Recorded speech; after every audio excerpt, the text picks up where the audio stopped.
everybody, Crystal Beaudry here. Thanks so much for joining us. Now in today's episode, we are going to be making some pumpkin pancakes.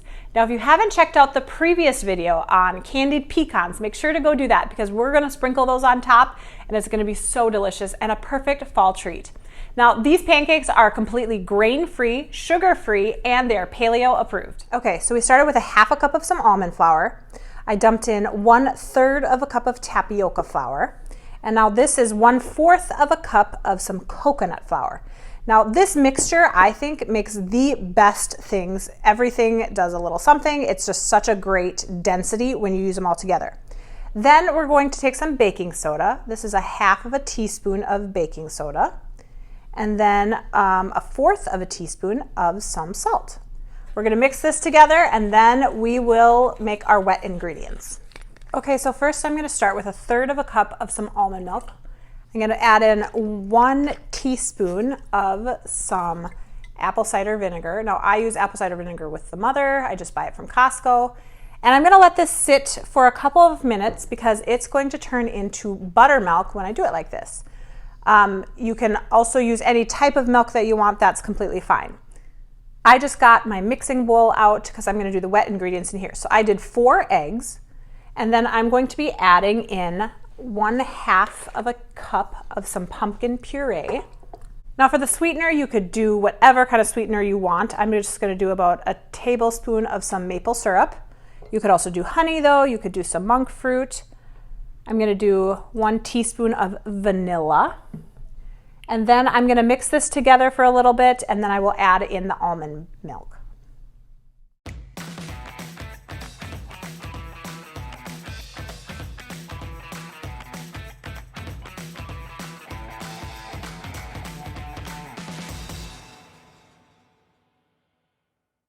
Now with my dry ingredients, I forgot to add in the pumpkin pie spice. So I'm gonna do that right before I continue here. Now I just, of course, make my own.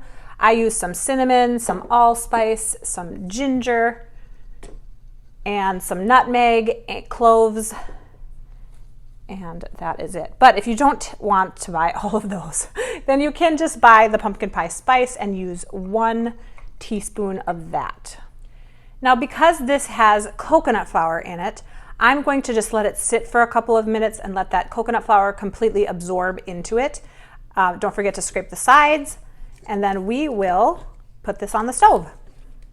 I've heated up my pan pretty good. Now here is the consistency of the pancake mixture.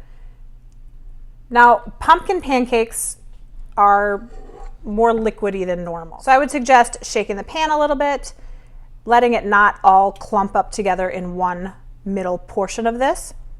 And then we're gonna cook it slowly so that the inside cooks and then flip it. Now I let this cook a lot longer than I would a normal pancake. And so that's why I turned the heat down a little bit. As you can see, it got a really nice golden brown there.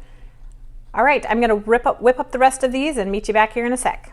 All right, you guys. Now, as you can see, I've put those candied pecans on the top from our other recipe.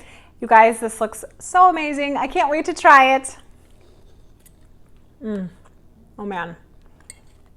This is the perfect fall breakfast. Make sure to try it. Let me know in the comments once you do. We'll see you next time. Bye.